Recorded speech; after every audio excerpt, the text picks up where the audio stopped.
If there is one question we could all remember from our childhood, it would probably be, what do you want to be when you grow up? Well, every kid wants to be an NBA player and a football player, so I kind of just modeled myself after my brother.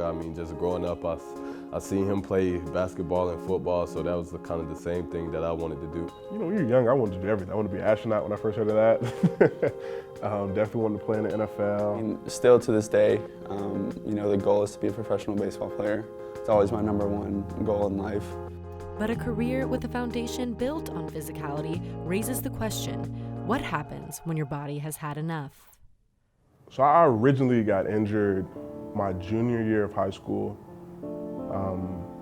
literally on my best game of my career in general. So of course, football, you have a 100% chance of getting injured.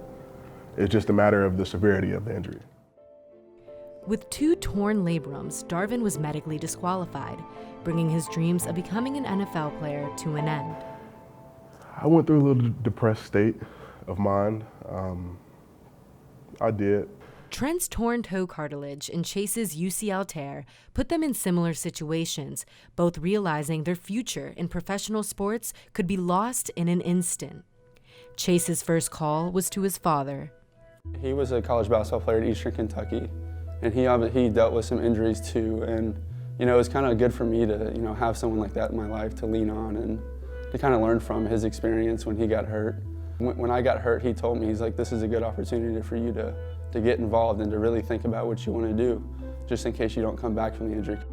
When an injury strikes an unrelenting blow to an athlete's mentality, they can find support in Florida State's Student Athlete Academic Services.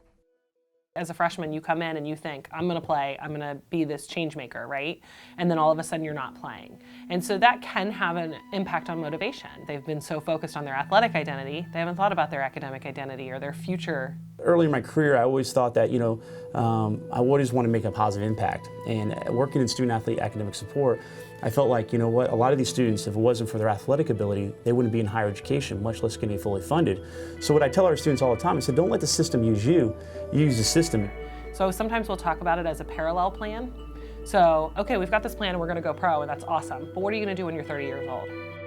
All 3 of these student athletes use inspiration from their families in their college pursuit. My mom is heavy on education. She's the type of woman to where if she gets a 99, she's mad she didn't get 100. I'm like, yo. If I was going to come back, I was definitely going to pursue a master's degree in sports management.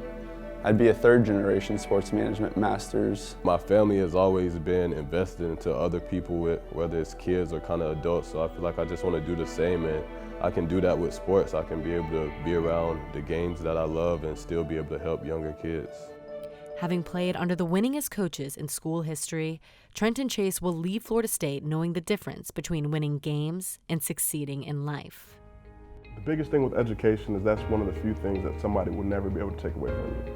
So your mind is a powerful thing.